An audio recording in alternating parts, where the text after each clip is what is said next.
comissão de Latal, nem a vi hoje. Você gostou? Foi ótimo, querida. Vocês fundaram a parada, é isso aí. Muito bom. Eu Tava olhando lá, marcando, consegui te achar pra marcar. Pessoal, vamos lá? Seguindo aqui. Nossa última, porém não menos importante palestra, né, com o Pedro Nicoletti e com a Priscila Gava, né? É Gava, né? Gava, diferente, bonito o sobrenome, né? Sobre ferramenta de dosagem. Então eu peço a vocês, né, uma salva de palmas para os dois aqui, nossos guerreiros, the last but not the least. Tá? O palco é de vocês, queridos. Obrigado. Tem outro microfone? Isso que eu ia falar, ele vai começar, daí o slide é depois. Então, uma limpinha, eu vou pegar outra para você. E o passador tá aqui. E o microfone é só o passador. Começa aí, tá?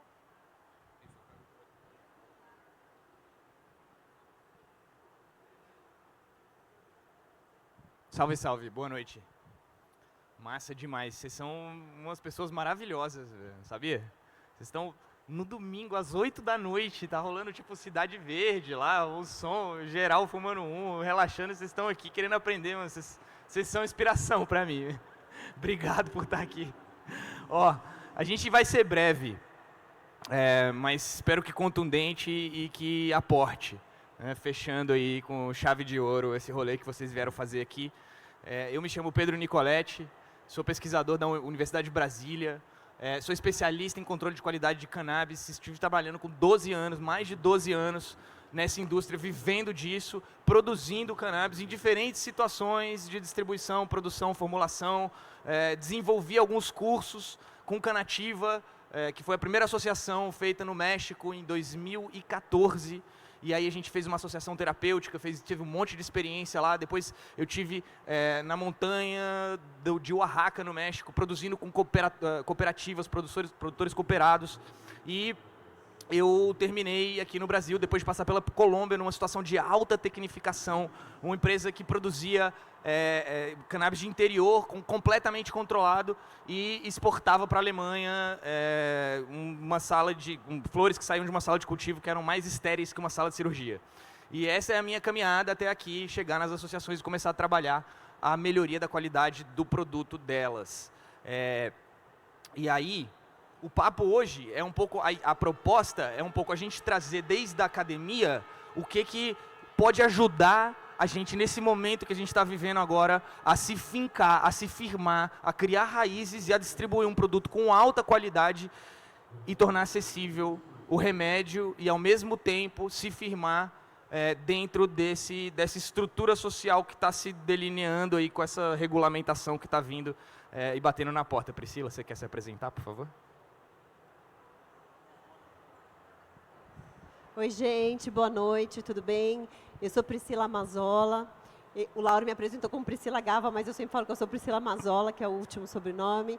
Sou professora da Unicamp, sou farmacêutica, pesquiso o desenvolvimento de medicamentos e nos últimos anos, eu e o grupo de pesquisa que eu coordeno, a gente tem estudado bastante medicamentos à base de cannabis. Eu estou aqui com o Pedro nessa missão de encerrar esse evento tão rico.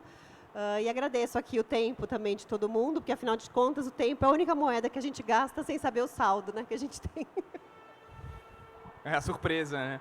Pô, muito massa isso aqui, assim, o tempo puxando o gancho, né? A gente está num momento do tempo histórico aqui, único. Tipo, isso aqui que a gente está vivendo é uma doideira, assim, e realmente isso vai passar. E esse momento também é um momento onde a gente consegue incidir para firmar e na política e o que vai acontecer a partir daqui. E a gente faz isso com técnica.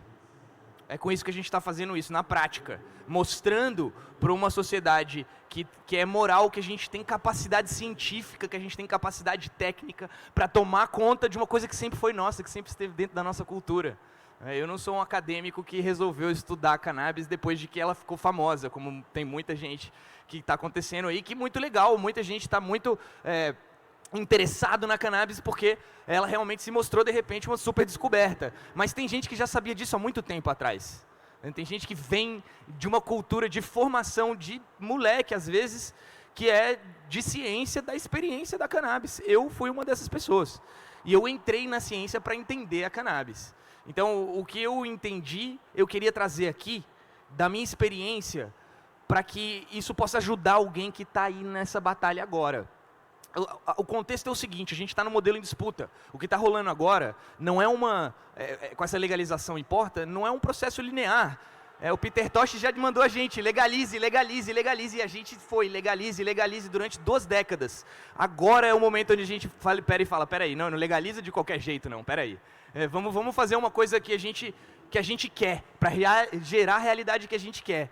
E isso exige muita técnica, essa transição do modelo, até porque a gente está descreditado.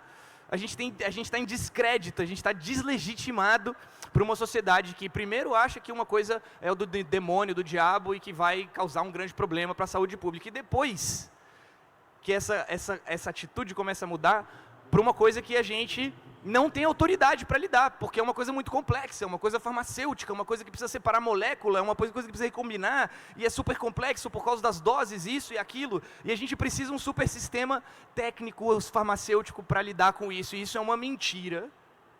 E eu falo com a voz aí, uma voz de uma ciência, é mentira que a gente precisa desse tecnicismo. E esse tecnicismo, a gente precisa dele, assim, a gente não depende dele, a gente precisa dele para a gente legitimar a nossa voz, para a gente se firmar, mostrar que a gente está fazendo um produto de qualidade. E eu falo isso desde as vozes das associações agora, né, das pessoas que estão produzindo, tem como produzir com muita qualidade.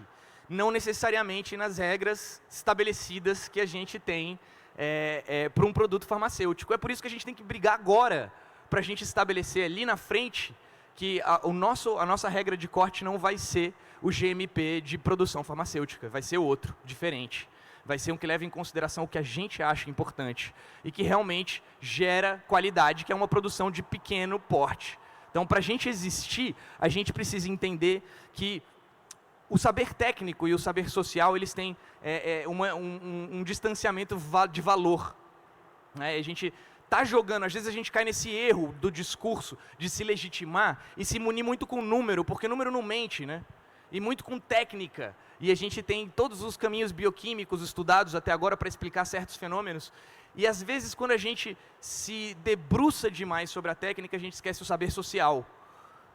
E se a gente cair demais no lado da técnica, a gente vai cair num território que é arisco para nós pequenos produtores, que é difícil, que é esse território da grande farmacêutica. E é isso que eu queria evitar, apresentando essa tendência que existe da gente de daqui a, 5 anos, ou que, na verdade, há 6 meses que sair a regulação, né, supostamente, que a Anvisa vai fazer, que são um monte de gente que não entende de cannabis, está estudando academicamente legal, mas que tem uma alta possibilidade de manter, digamos, uma nota de corte, né, disso aqui muito alta e que não produza necessariamente medicamentos de qualidade e que vai manter a gente de fora. Então a gente tem pouco tempo para se estabelecer e se empoderar das ferramentas científicas que a gente pode usar para se legitimar diante desse mercado que é medicinal, mas não é farmacêutico. É um mercado de bem-estar e para isso a gente precisa fazer um uso consciente e esse uso consciente é o que a gente tem que se conscientizar para entender que ele não necessariamente é um uso feito com uma prescrição com um objetivo específico terapêutico ditado por um médico, com um medicamento monomolecular isolado obtido numa farmacêutica. A gente não quer isso, a gente quer que exista uma alternativa fitoterápica, que exista uma alternativa que a gente possa colocar esses padrões de qualidade e continuar fornecendo para 1/4 do mercado, de 430 mil pessoas que consomem cannabis medicinais hoje em dia, as associações estão fornecendo para 1/4 do mercado, isso não é pouco, isso é muito. Então se a gente conseguir manter esse território, uma grande conquista para a história de toda a legalização da cannabis na América Latina, porque não tem sido assim. Então, eu vou passar a bola para a Priscila, rapidamente, para ela apresentar aqui um pouco do que se requer, do que significa se adequar a certos parâmetros sanitários que a gente vai precisar passar para estar nesse jogo, né? Boa. Então, continuando aqui o que o Pedro disse, eu queria começar contando uma história, né? Nos séculos XV e XVI, nas épocas das navegações, muitos dos marinheiros, eles tinham sintomas que eram assim, ó, sangrava a gengiva, caía dente, e eventualmente esses sintomas pioravam e chegavam a morrer, né, os marinheiros. E tem estudos que dizem que essa doença, que na época não tinha nome, que é o escorbuto, matou mais gente do que todas as batalhas e as outras doenças que existiam naquela época. E por que eu estou contando essa história? Por que eu estou contando essa história? Porque um capitão de navio, chamado James, começou a testar com seus marinheiros, muito preocupado com o que estava acontecendo, começou a testar com os marinheiros tudo que ele tinha embarcado. E aí ele testou, por acaso, suco de fruta, né? Suco que tinha vitamina C, sem saber o que é que ele estava fazendo. E aí, os marinheiros melhoravam muito rapidamente. E ele saiu dizendo para todo mundo, gente, é o suco, é o suco, é o suco, é o suco. E todo mundo achando que ele era completamente maluco. Só em 1750, ou seja, muitos anos depois, é que se descobriu, de fato, num estudo, que os sucos de frutas cítricas tratavam o escorbuto. E sem saber ainda que isso era por causa da vitamina C, que só foi descoberta e descrita no século XX. E por que eu estou contando isso aqui? O que isso tem a ver com essa história que a gente está falando de qualificar a produção artesanal, o produtor em menor escala? Bom, primeiro, que a descoberta da vitamina C, ela revolucionou essa doença e o tratamento dessa doença. Depois, a ciência veio embasar a questão de uma maneira prática e acessível e, nesse caso, né, de baixo custo mesmo, que é a vitamina C, e esse impacto, que a ciência causou um impacto muito positivo na saúde geral. Então, isso tem a ver com o que a gente está falando aqui sobre cannabis, porque eu não gostaria, e nem o Pedro gostaria, que só daqui a 200 anos todo mundo entendesse que a produção artesanal ela é sim válida e produz produtos de qualidade. Sem dizer, sem desmerecer o que a indústria farmacêutica eventualmente vai fazer, eu acho que existe um meio do caminho, né, para a gente atingir. Então, a apresentação está errada, tá vendo? Eu diminuí os slides, eles deixaram os slides. Vou mudar aqui. Vamos lá. Então, a gente vai falar aqui da questão da qualidade, né? Aqui nesses dias de evento, a gente ouviu muito falar sobre produto de cannabis e medicamento de cannabis, são dois conceitos completamente diferentes, né? Quando a gente fala de produto de cannabis, a gente está falando de um menor rigor regulatório, de suplementos, de produtos de bem-estar, como o Pedro acabou de dizer, sem necessidade de uma comprovação científica robusta para uma indicação terapêutica específica, né? E quando a gente fala de medicamento de cannabis, a gente está falando de um rigor regulatório muito maior, de processos de purificação, de formulações bem mais rígidas, né, bem mais descritas, né, que passam por um controle de qualidade necessariamente, que atendem lá uma série de práticas da indústria.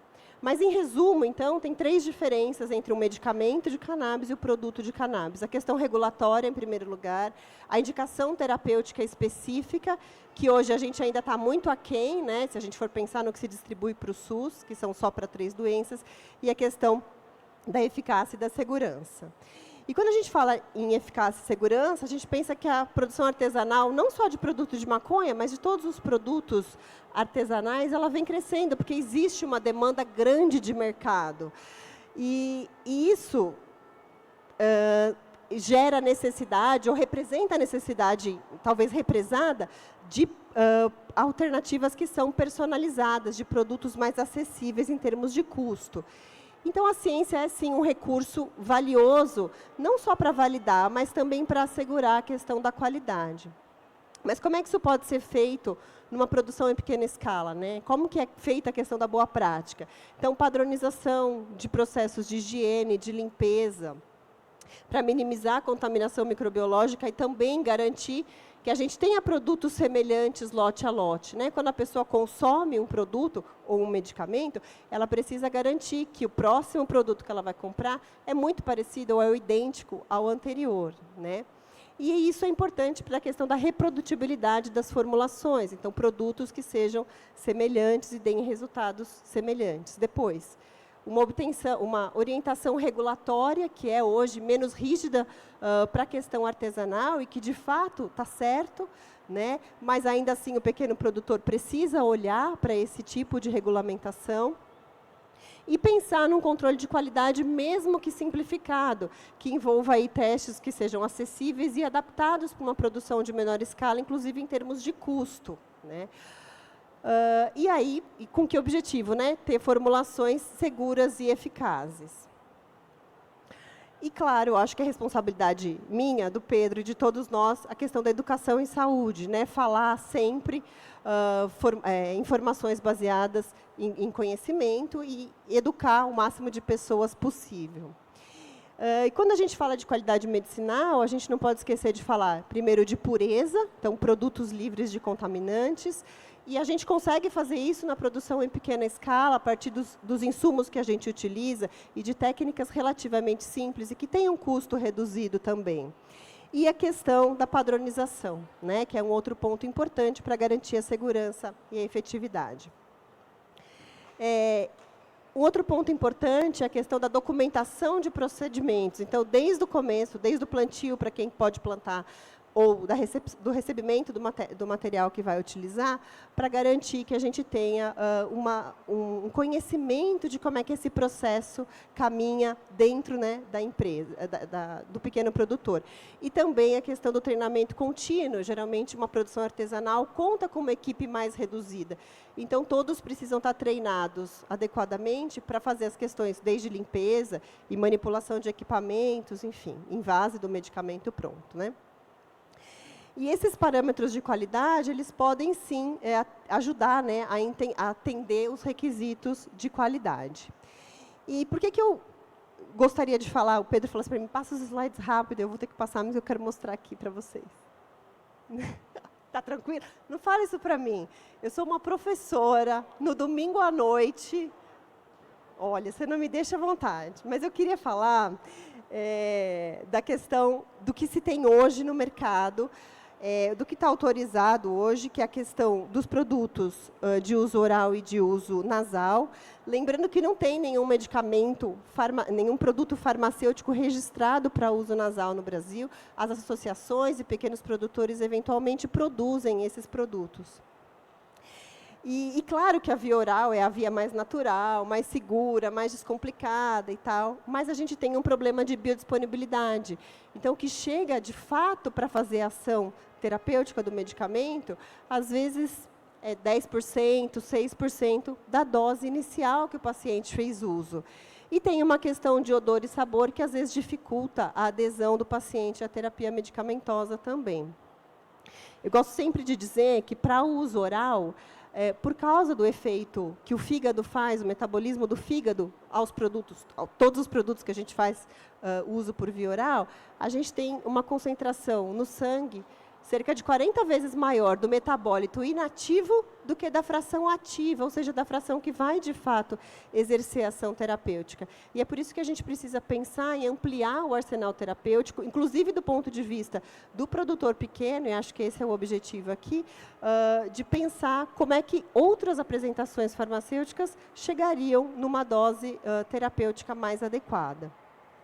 Hoje a gente vive uma questão de limitação, né, de registro de produto por causa da RDC 327, que está sendo revista desde 2019. Estamos aqui aguardando, né, a versão final e atualizada, mas a gente tem uma restrição importante hoje de via de administração e de tipos de apresentação farmacêuticas possíveis. Então, assim, de acordo com a legislação, só pode no Brasil o óleo, né? A gente sabe que existem outros produtos, mas estou falando aqui da legislação.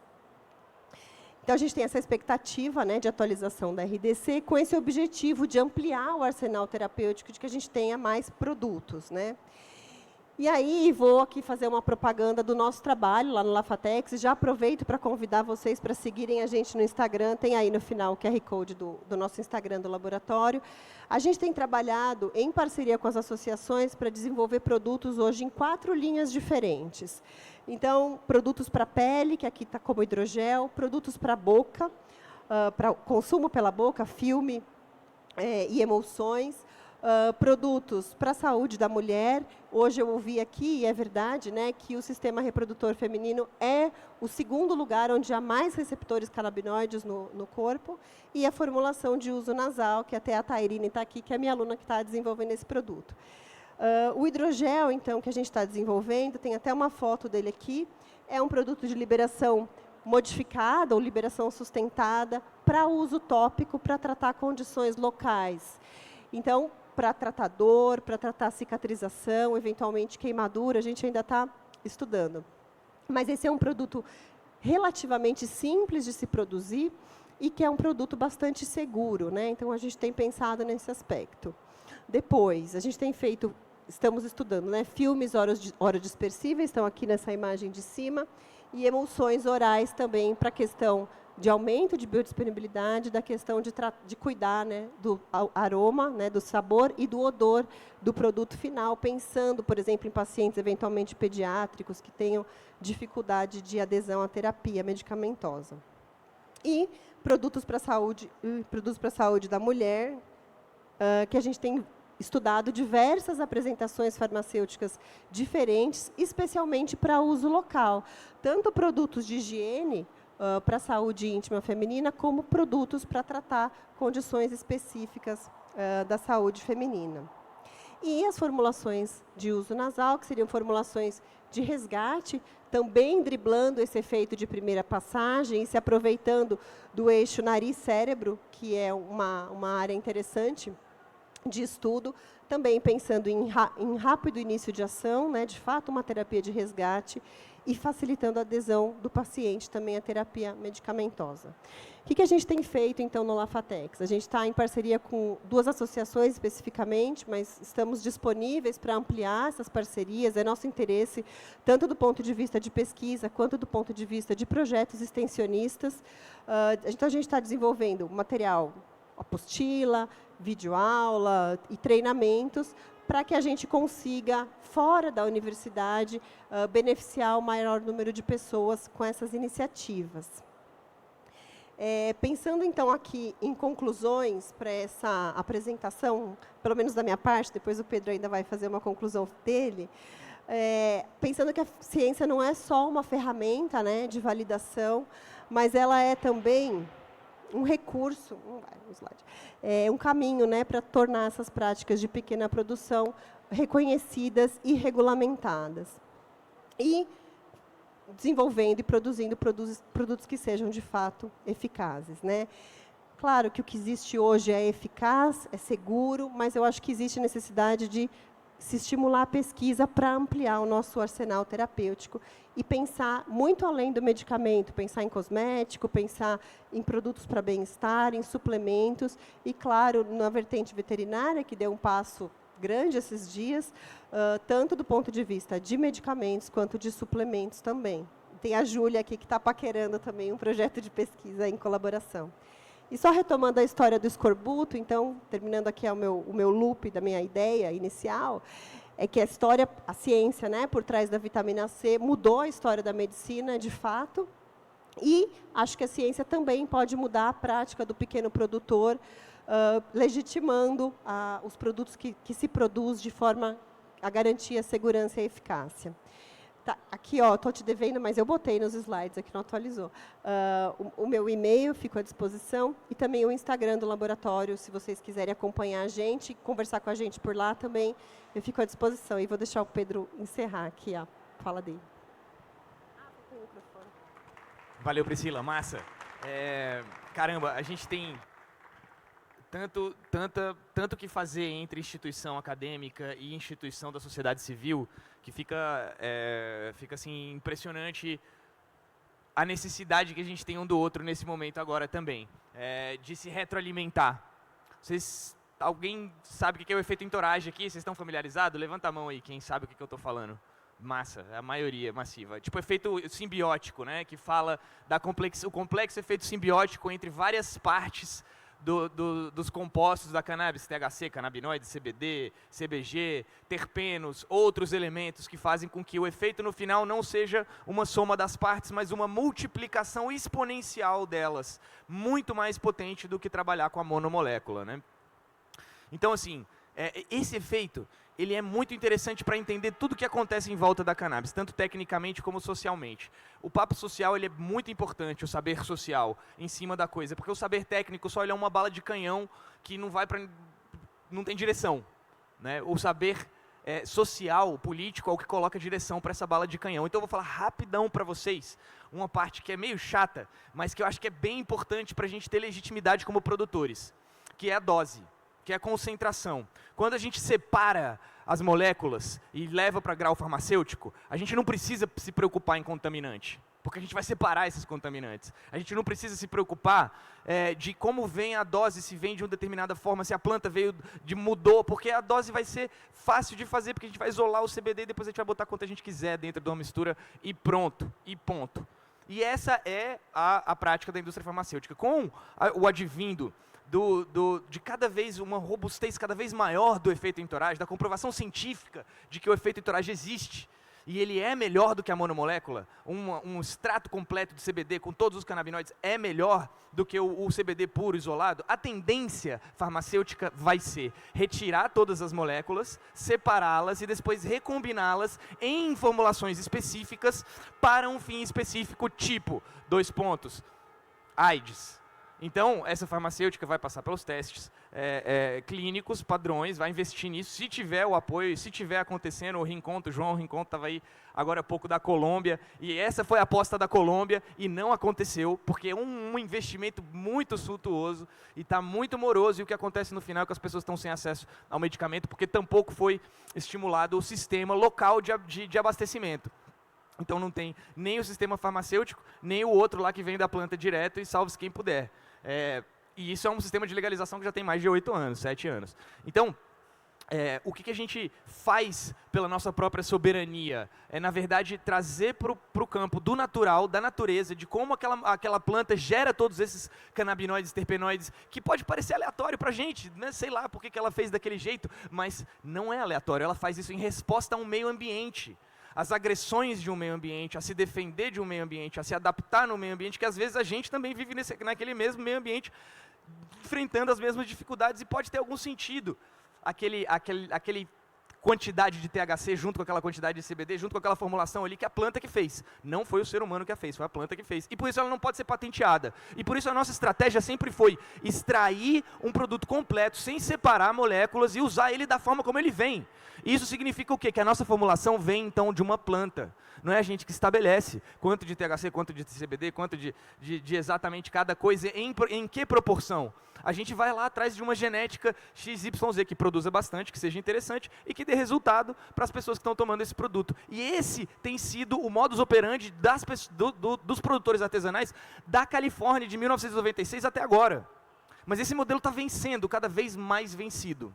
E se a gente se aferrar a ele, é difícil e é provável que a gente perca a bola das nossas mãos. Então o que a gente começa a pensar? Quimiotipo, padrões de proporções entre THC e CBD, outras moléculas, terpenos, etc. Então a gente começa a padronizar através desse tipo de perfil.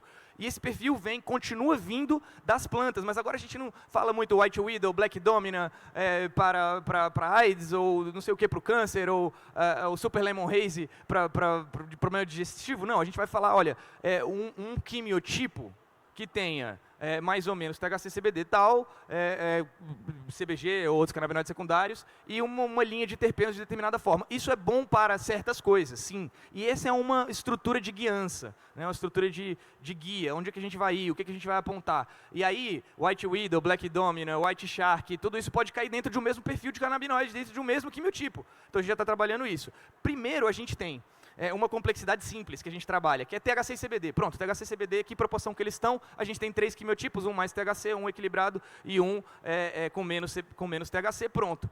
A gente já seguiu. Isso é a estrutura que a gente usa hoje em dia para produzir e guiar as pessoas com relação a que tipo de efeito elas vão sentir, para que elas vão tomar, como que elas vão tomar, etc. Então a gente padroniza agora, nesse momento, para esses canabinoides. Depois a gente vai ter que padronizar para outros. E aí o jogo vai ficar mais complexo, mais divertido. Mas enquanto a gente está trabalhando com THC e CBD, e a gente tem tempo, porque Quer dizer, tempo mais ou menos, né? Porque até daqui 6 meses, não sei, 1 ano que regulamente, que entre realmente uma produção de CBD industrial, comercial, que não permite que a gente produza na nossa própria casa, porque isso é muito curioso, né? Decisão lá do STJ, legal. Ah, pode produzir, não é perigoso. Vamos lá, a gente está precisando, mas quem em casa sozinho não pode. Então, como é que a gente se defende como pequenos produtores? Novamente, estabelecendo um constante entre THC e CBD, e como que a gente mostra que a gente tem legitimidade diante daquele médico que fala, não dou óleo de associação, porque uma vez vem preto, outra vez vem amarelo, outra vez vem com sabor, outra vez vem com outro, uma vez causa efeito, outra vez não causa. Claro, se a gente está tratando uma mesma pessoa com alguma coisa que está mudando, às vezes uma coisa não vai servir para ela como a outra coisa de antes serviu, e aí a gente vai perder essa pessoa. E além disso, a gente perde a legitimidade diante desse conjunto de médicos, né? E isso vai além do lance da segurança em termos de limpeza. O produto tem que estar limpo, isso é óbvio. A gente produzir produto limpo não é difícil, não precisa só ser orgânico, necessariamente, no-till lá, não toque, agroflorestal, não. A gente pode produzir com minerais também, e a gente pode limpar esses minerais e pode ter um remédio limpo no final. Mas a indústria farmacêutica não vai estar nem aí. Ela vai produzir com um monte de agrotóxico e pesticida, porque depois ela vai separar tudo isso em laboratório com um alto investimento econômico, e depois vai pagar os altos impostos, e esse remédio vai chegar caro na farmácia, e a gente vai continuar vendendo remédio para as pessoas por baixo do pano, ilegalmente. Essa é uma realidade que está acontecendo na Colômbia, por exemplo, que está acontecendo no Chile, por exemplo. Não vai ser difícil a gente enfrentar essa mesma realidade aqui. Então, o que é preocupante para a gente, dentro da universidade?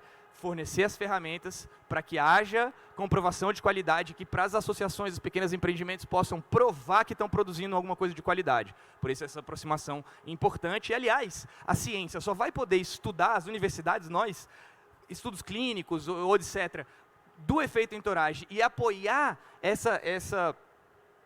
eu vou até dizer um paradigma, né, uma forma de pensar que é diferente da indústria farmacêutica, que é usar um fitoterápico complexo, por mais que ele seja complexo, estudando ele e sabendo que a gente não vai conseguir prever todos os efeitos no final. A gente vai ter que deixar um espaço para imprevisibilidade, e por isso a gente tem que deixar um espaço seguro de experimentação. E isso passa pela comprovação científica, pela ciência. Então, a ciência, nós das universidades só vamos poder estudar o efeito complexo do elemento simbiótico se a gente tiver as associações. Aliás, as associações são as primeiras e mais importantes agora para fornecer matéria-prima para as universidades estudarem. Se a gente não tiver as associações fornecendo esse óleo completo, a gente vai ter que estudar os remédios de quem? Da farmacêutica, que vai ser a monomolécula de CBD. E o que vai ser comprovado com isso? Que a monomolécula de CBD ajuda com isso, com aquilo, com aquele outro. E o óleo completo vai ser um pouco deixado para trás. Então, a gente precisa das associações, a gente precisa que as associações existam. E as associações precisam das instituições universitárias. E a gente tem sorte de viver num país que tem instituição universitária de graça pública em todo tipo de cidade e lugar. Não é difícil, se aproximem de organizações, de instituições. O tempo é esse, já está aberto para a gente trabalhar isso junto com acadêmicos. Os acadêmicos estão interessados, então é hora de fazer isso. O primeiro passo é esse. E depois pensar na questão de como estabilizar uma dose de um produto que é altamente variável e que vem com THC, CBD e um monte de outras moléculas que às vezes variam com o tempo, com o clima, com a genética, com um monte de coisa que você não controla. Como que você compete contra esse argumento? Eu tentei fazer isso durante 10 anos, estabilizando as condições de cultivo. E eu consegui. Mas eu precisei fazer isso dentro de um cultivo de interior, mantendo as matrizes genéticas e vitalícias, fazendo micropropagação, controlando de uma maneira que é inacessível, é difícil a gente ter um acesso a isso, e depois a gente tem vários questionamentos em cima disso. É realmente sustentável? É ecológico? A gente consegue sustentar um modelo desse tipo de geração de produto sem gerar resíduo, ou gerando um resíduo que seja, né, natural, ou que respeite o estilo de vida dos valores que a gente acredita, que nos dita essa planta, que a gente aprende? Não. Isso vai ser muito excludente. Então, para isso, eu criei um sistema de formulação que está sendo usado, eu descobri agora, eu estava no Chile lá na Expo, também vim da Expo da Colômbia, que está sendo utilizado por algumas instituições também, paralelamente, para estabilizar a produção, que é uma junção de óleos medicinais ou de produtos medicinais com um objetivo específico e deliberado de estabelecer matematicamente uma consistência entre cada lote. Quer dizer, você não vai mais precisar pensar, bom, a planta que vai me dar a minha fórmula. Você pode falar, olha, eu vou fazer uma fórmula que vai ter tantos por cento de CBD, tantos por cento de THC, e vai ter, sei lá, pode ser até XY terpenos, e você faz isso tendo 2 quimiotipos diferentes, diametralmente opostos. E com estas, quanto mais opostos eles estiverem, inclusive, maior a gama de mesclas que você pode fazer e de fórmulas diferentes que você pode fazer. E isso é outra coisa muito importante, porque o cultivo muito complexo, cheio de variáveis, cheio de genéticas diferentes, é uma dor de cabeça gigante. Quanto mais você aumenta essa escala, mais difícil vai ser. Eu sempre aconselho as pessoas a trabalharem com poucas genéticas, 1, 2, 3, 4, máximo. Então, você aprende daquela genética, você convive com ela, você entende como produzir mais daquela genética, etc, etc, e você estabiliza ela para as pessoas que estão dependendo dela. Então, com esse método de formulação, você consegue estabilizar essa produção e ter somente 2 tipos de genética, e está limpo. Então, é isso que eu tenho ensinado, é isso que eu estou fazendo dentro da universidade, validando esse método, para fornecer uma ferramenta técnica de legitimidade, de proteção para nós mesmos. E eu quero colocar ela à disposição. Quem tiver aí interessado, chega junto. Eu estou lançando um livro sobre essa dissertação no começo do ano que vem e também dou aulas sobre isso, né? O meu Instagram é Nico Malazartes, Pedro Nicoletti, vocês coloquem aí e eu vou estar mais do que feliz de apoiar vocês. Estava com um grupo de alunos ali agora, galera que está presente aqui também, que está aprendendo essa metodologia para aplicar ela. Então, todas essas ferramentas são válidas para a gente se legitimar. Agora, para além do fato técnico, a gente tem um fato social muito contundente. A gente precisa que uma proibição que foi feita como um projeto político, que tem resultados, consequências morais, seja feito, revertido da mesma forma. Ele não pode ser só técnico, ou essa ciência tecnicista. Porque se esse processo for assim, ele não vai funcionar, nem dar acesso, nem ao produto de qualidade, nem à democracia dessa economia, e não vai funcionar para transformar a realidade que a gente vive, que é o que a gente quer. Então, a gente precisa trazer isso junto com o projeto político, que é uma coisa também que as associações estamos muito acostumados a fazer. Viemos dessa cultura da cannabis, que nos ensina valores que, junto com esse tecnicismo, junto com o conhecimento, com o saber científico social, vão ajudar a gente a transformar o caminho do que a gente quer seguir. E a gente não quer revolucionar a sociedade, né? A maconha não vai revolucionar a sociedade, mas ela pode revolucionar a nossa realidade, onde a gente está, o nosso estilo de vida das pessoas que estão em volta da gente. E é essa a ideia das associações, dos pequenos produtores, distribuir localmente e criar realidades locais, que sejam diferentes, que se rijam diferente da lógica industrial. Então, a ciência a favor de um bom desenvolvimento da indústria da cannabis, de um desenvolvimento que valorize a nossa ética, né? A democracia, o acesso, a diversidade, que haja diversidade, que não seja tudo padronizado, que seja crítico, e outros valores que a gente traz da nossa indústria e que servem para legitimar o nosso produto. Então, aprender a viver sobre os valores que a planta nos ensina também é ciência. Obrigado, galera. Eu não vou mais estender o tempo aqui. Eu quero que a gente se divirta, vá lá, fume aproveite, celebre, que é medicina também, né? Celebrar e se divertir é medicina. Não sei se vocês têm alguma pergunta. Lauro, muito obrigado, meu irmão, por todo o apoio, meu velho. Esse cara aqui fez acontecer aqui. Eu queria agradecer ele, toda a rapaziada aí também que está aí trampando, pô, que massa. Que massa a galera que veio aqui, fortaleceu para aprender, para crescer. Vocês são foda, vocês são muito massa, viu? Valeu, galera. Se vocês quiserem trocar uma ideia, vamos nessa. Ó, Pedro, nosso maior temor era vocês serem os últimos, terem poucas pessoas. Eu acabei de contar, tem 41 com ele, que acabou de chegar agora. 41 pessoas às 8h33 da noite de um domingo, de 3 dias de feira. Eu acho que dá para dizer que foi um sucesso, pessoal. Muito obrigado, viu? Foi demais, a gente encerrou com chave de ouro aqui, com o conhecimento de vocês, a perspectiva de vocês, de um palco que foi pensado desde maio, com muito carinho, com muita troca, com muito zap, com muita conversa, e a gente conseguiu fazer o que deu para fazer, com representatividade social, com pessoas aqui novas falando, trazendo uma ciência muito bem feita. E agora eu vou deixar 2 perguntas, tá bom? Para a gente encerrar e, como ele disse, poder ir lá relaxar finalmente. Quem quer perguntar? Oi, Pedro. Oi, sou a Júlia, né? Veterinária. Então, você estava falando muito sobre a questão da indústria vir como um terremoto para cima da gente, né? Uma inundação assim, para a gente. Mas você já pensou nos médicos que prescrevem os canabinoides, o canabidiol isolado? Esse médico, ele estudou.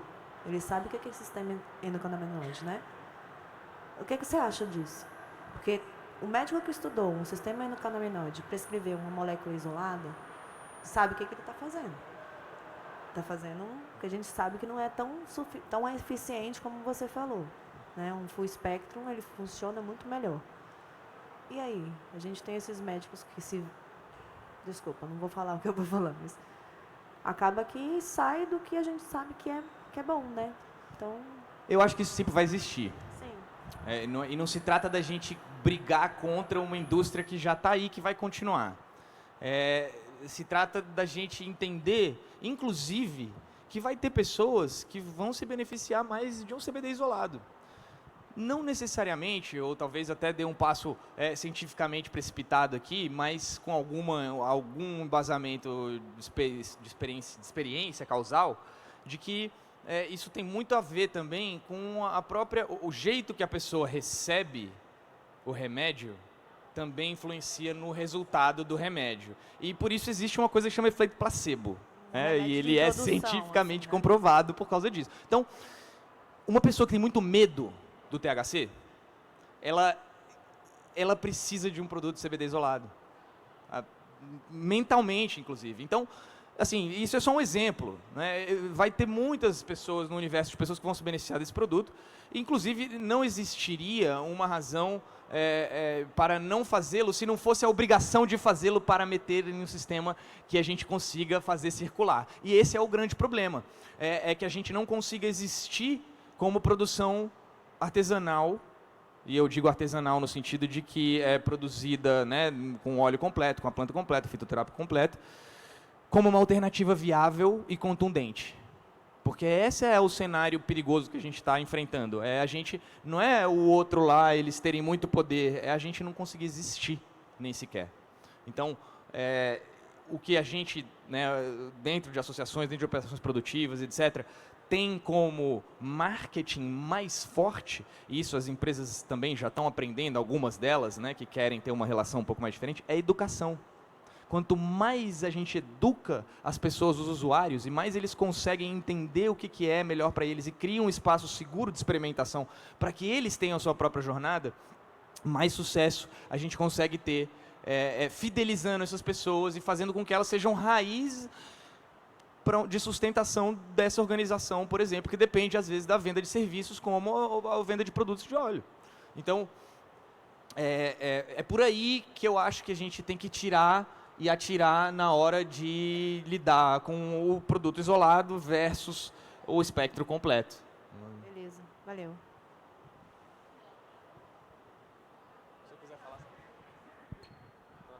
Boa noite, Pedro. Prazer revê-lo. Tudo bem? Eu sou médica, prescritora, farmacêutica também. E eu quero complementar a sua pergunta. Eu tenho recebido muitos pacientes que vêm de uma consulta com um médico que fez um curso de um fim de semana. Eu estou há 4 anos me especializando e todo dia eu estou aprendendo. E aí ele chega com uma prescrição de um medicamento industrializado, isolado, ou de um importado, que o médico simplesmente passou, não explicou nada, não explicou nem o que é o sistema endocannabinoide para o paciente, largou ele ali e é isso. Então, não quer dizer que porque ele é um prescritor que realmente ele está preparado. E isso está acontecendo muito, infelizmente. Eu tento fazer, às vezes eu faço até atendimento online, mas eu dou uma aula de sistema endocannabinoide para todo paciente, porque a maioria vem sem entender nada. Veio porque, me falaram que esse óleo é milagroso, que ele tira a dor. E é isso, gente. A ética é algo que falta em todas as profissões e em muitos profissionais, Com infelizmente. certeza. E no Grêmio médico, às vezes, é pior do que em muitas outras profissões. Com E o problema é a certeza. responsabilidade que eles têm, né? Existe muito poder no CRM.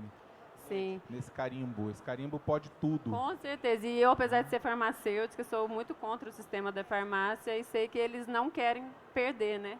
Eles querem, de alguma forma...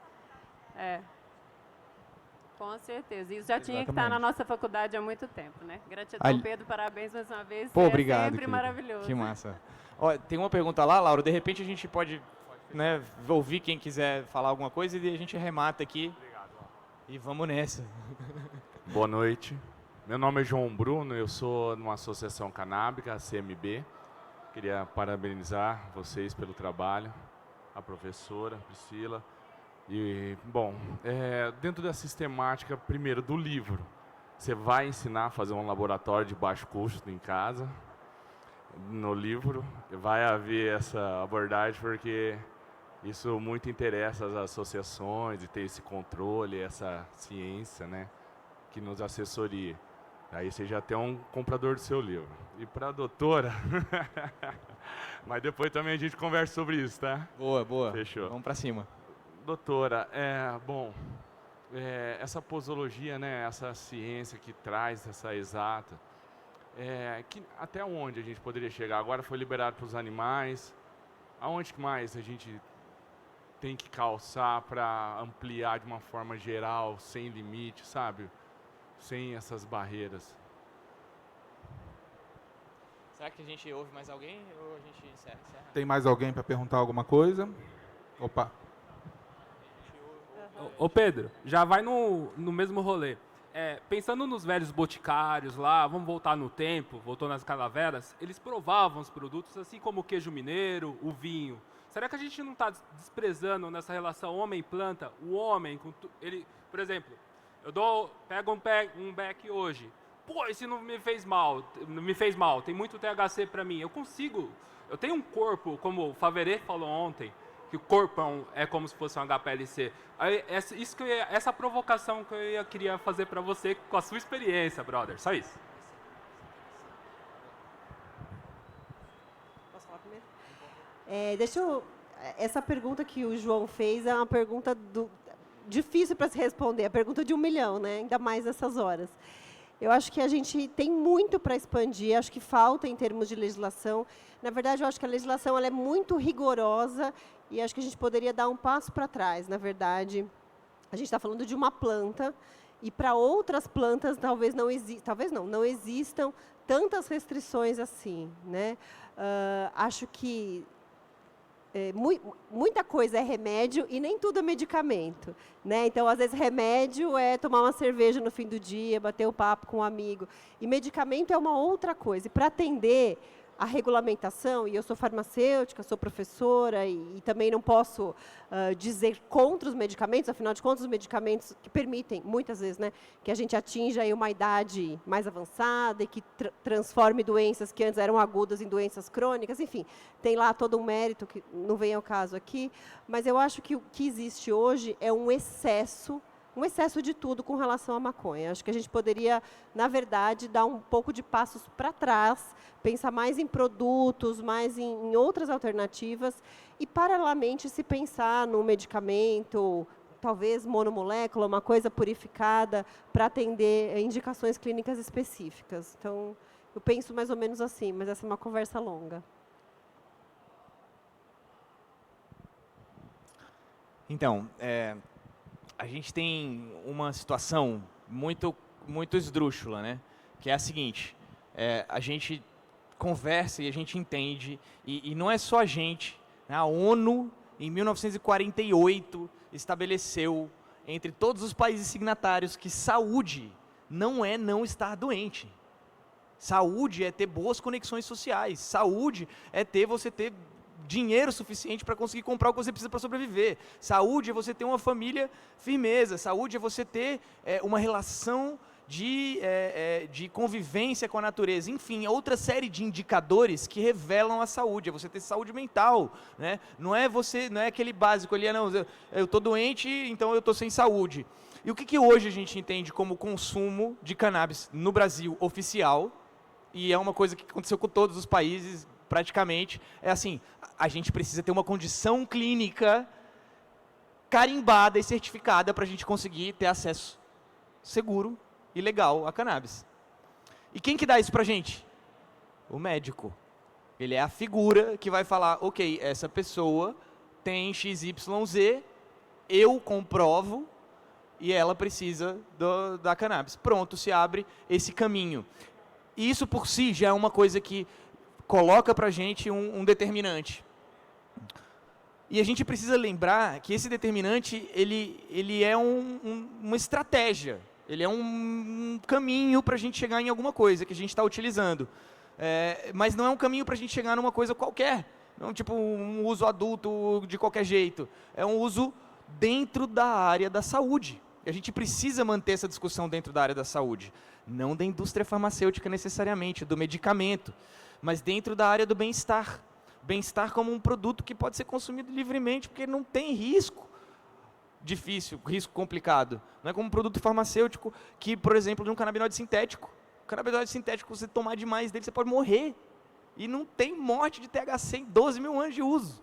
Então, a gente precisa manter esse campo, essa discussão dentro do campo da saúde, mas com uma questão mais relaxada, no sentido da gente ter entendimento de que existe espaço para experimentação e que essa experimentação ela também requer um fator mais sutil, mais refinado de clínica, que não é um indicador A mais B mais C e que não é também um teste genético que vai te dizer que você recebe THC bem ou CBD mal ou vice-versa, porque isso pode ser um indicador científico de certas coisas, mas o maior indicador é o corpo, é como ele se sente, é claro.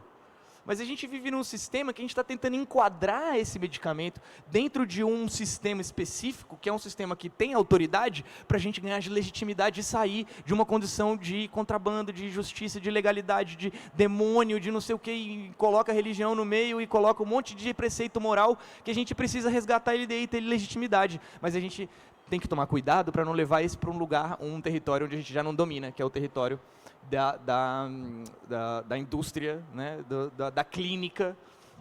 Então, a gente precisa manter essa discussão no bem-estar, mas tirar ela desse lugar. E para isso, a gente precisa se munir de ferramentas técnicas, e é por isso que eu vou colocar esse livro, ele vai ter muita coisa. Se você tiver afim também, cola junto, que a gente faz um curso e está rolando agora, o livro vai demorar um pouco para sair ainda.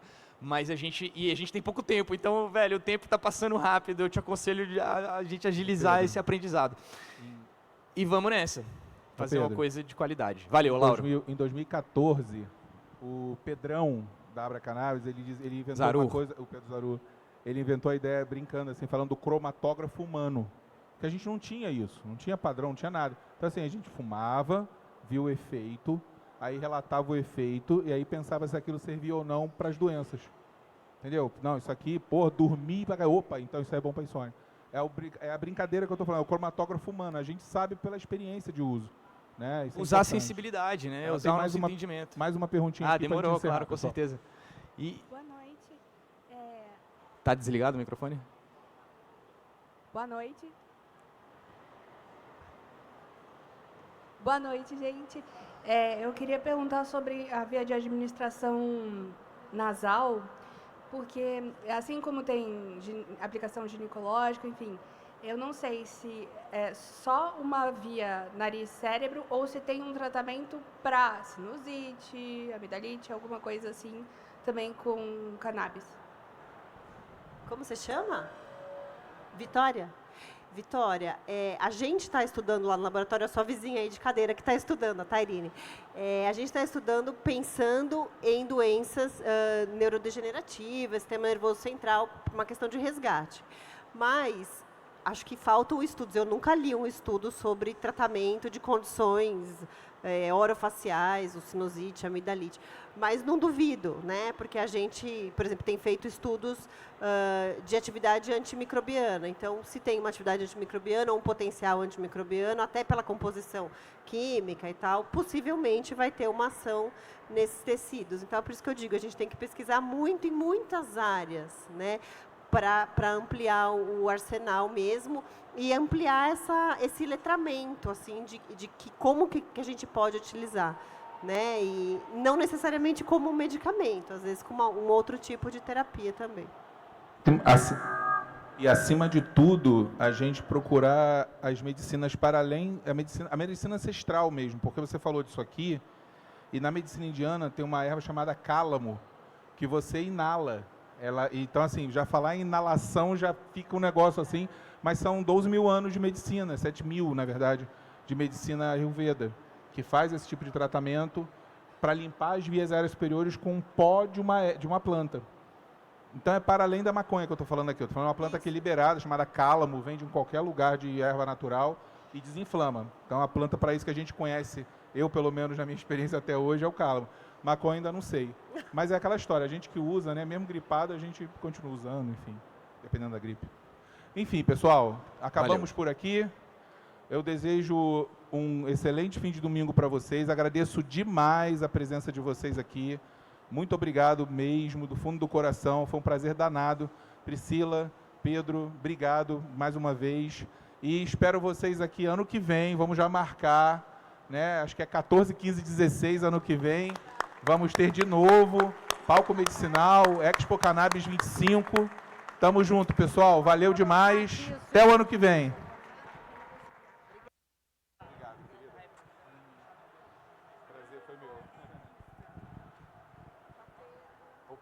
Obrigado, meu amigo. Valeu mesmo aí, viu?